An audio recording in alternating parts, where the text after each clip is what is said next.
you for staying with us this morning on Studio 10.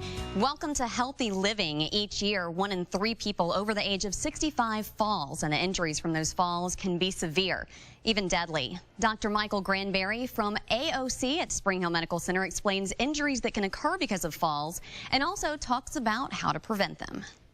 We're at Springhill Medical Center this morning. I'm with Dr. Granberry from the Alabama Orthopedics Clinics. Thank you for joining us. Good morning, cheers. Thank you. Okay, today we're going to be talking about falls and elderly. How common are falls in older adults? Actually, quite common, although relatively unreported. Approximately 1/3 of adults over 65 will have a fall each year, but only about a half will be discussed with the physician or the care professional that's working with the patient.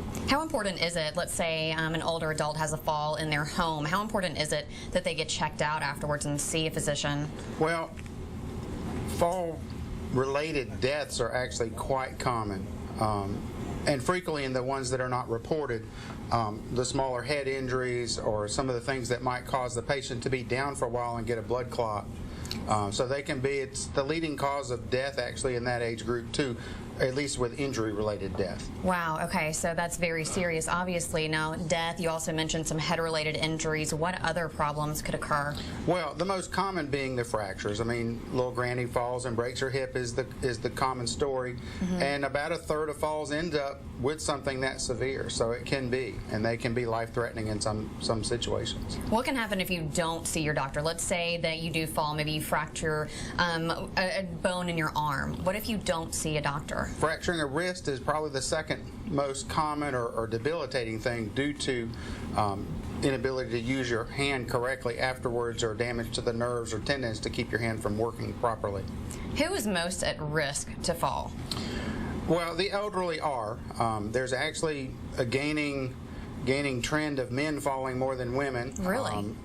Death in men is more common than in women with falls. Women tend to have more hip fractures than men in falls, but it's kind of a converse thing. Why is that? Why would men be more likely to fall? Well, women tend to have osteoporosis worse than men due to the osteoporosis. Everybody knows about their bone density going lower. That has to do with menopause, and that's a female thing. With men, it's more the head injury related death, and women tend to break a hip and fall down. The injury is not quite as severe to cause a hip fracture.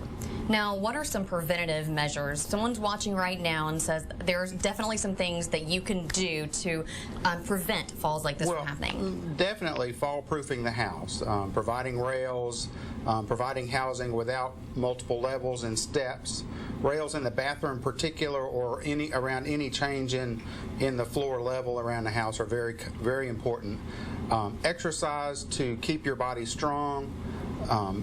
Exercises like Tai Chi, typically things that help with balance and coordination, are very good.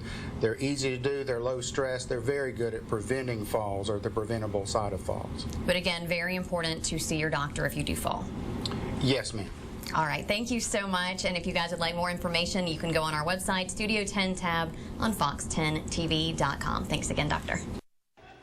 AOC is on campus at Springhill Medical Center, and again, you can find more information about Dr. Granberry and his office online on fox10tv.com. Just click the Studio 10 tab and find the section titled Healthy Living.